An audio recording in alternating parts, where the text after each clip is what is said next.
رجعنا اليوم وياكم راح نسوي طبخة اللبلبي، وهي طبخة شتوية ما دام اليوم الجو بارد حبيت أسويها لكم. هاي هنا عندي الحمص نقعته 10 ساعات، ويا ملعقة من الصودة. وهاي بعد ما نقع ال10 ساعات وقبل ليلة دا أغسله، يعني إيش كم مرة أنا مدي يروح طعم الصودة، لازم أغسله زين أنا مدي ينظف من الصودة مالته. هاي مثل ما تشوفون، وأنا حبيت أسويها اليوم لأن طلبوها، الجو بارد وطبخة يعني كلش طيبة. هاي راح أغسلها إيش كم مرة مثل ما تشوفون قدامكم، وراح أحطها بالقدر ومي، يعني كمية زينة مناسبة مو كلش هواية. وراح أطبخ وياها على كسر، أطبخها مو يعني هيك وحدها.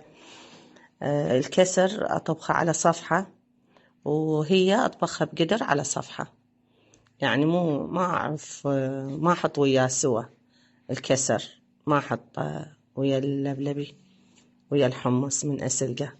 هاي مثل ما تشوفون هواية عندنا طبخات بالشتاء نحبها لأن الجو بارد، وإن شاء الله راح أقدم لكم الأفضل بالأيام الجاية. هاي مثل ما تشوفون حطيناها بالقدر على النار، وهذا الكسر نغسله زين ننظفه ونحطه بقدر على صفحة، مو وياه نحطه. أنا هاي طريقتي دائما يعني من أطبخه.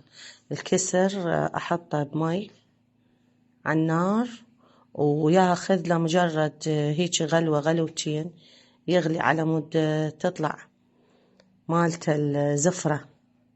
هاي مثل ما تشوفون حطيناه بس نشوفه يغلي هيك غلوة غلوتين ونطلعه. هاي هنا الحمص شوية من بدا يغلى أطلع مالته الوغاف. هاي الحبوب كلها احنا من نسلقها تطلع هذا الوغاف، الوغاف الأبيض اللي فوق. هاي نوخرها كل ما تطلع، كل ما تفور، كل ما تفور نطلعها. هاي الصير نوخرها ما نبقيها، طعمها مو طيب. هاي مثل ما تشوفون الكسر من بعد ما غلى هيك غلوتين طلعته وحطيته على الحمص. هسه راح يغلى سوا، راح يغلي سوا مثل ما تشوفون. وذاك المي أذبه ما استعمله بعد، مالتي الكسر من غليته بيه.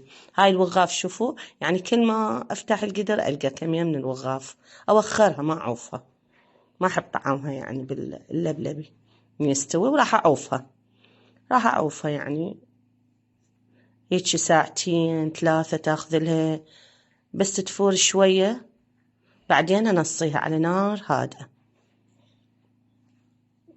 هاي مثل ما تشوفون البخار كلش لأن النار عالية، النار عالية شوية قامت تفور. هاي ورا 3 ساعات ونص خليتها على نار هادئة مثل ما تشوفوها شلون مهروسة، يعني مستوية الحباية عدلة بس هي مستوية. من أشوفها هيك يعني معناتها استوت، أي معناتها استوى الحمص من أشوفها هيك. هاي البخار كلش هواية لأن القدر على النار. هاي راح أخذ هيجي كمية شمشتين من التشريب مالته وأحط عليه، هسه مثل ما تشوفون خاشوقة وحدة من العنبة هاي نستعملها. نحط على التشريب هذا اللي أخذناه نخففه بهذا المي، ونحط عليه كركم. هذا اللون الأصفر يطل اللبلبي، وهذا اللون انتو تتحكمون به. اكو قسم يحبوا طوخ، قسم يحبوا فاتح، هاي تتحكمون بيه. نخبطه هيك على صفحة، نخففه على مود شنو ما نحطه على القدر قبل لا يدغلص. نخبطه زين ونديره على القدر.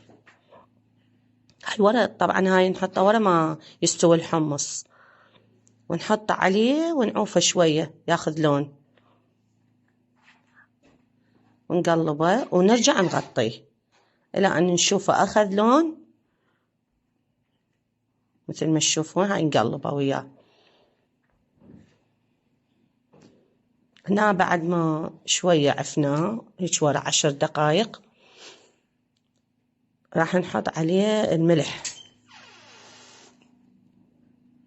راح نحط عليه الملح ونذوق الملوحة مالته.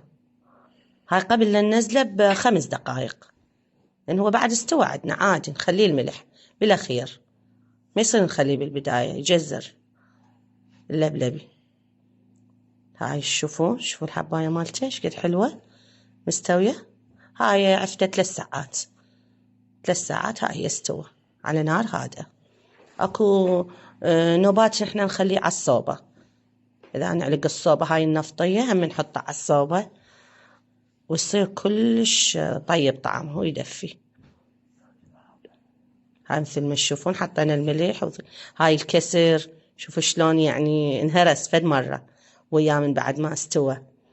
وهذا طلع الشكل النهائي مثل ما تشوفون ويا النارنج. طبعا احنا نقدمه لازم ما نستغنى اللبلبي ما ينوكل بدون نارنج. وحتى بنحط ليمون شوية طعمه مو طيب مثل النارنج نعطيه طعم أطيب. ويا الخل همين الخل هذا الحامض نستعمل وياه الخل الأحمر مال الطرش الحامض هم كلش طيب يطلع طعمه. هاي مثل ما تشوفون شكله النهائي. وإن شاء الله يعجبكم. سووا على هاي الطريقة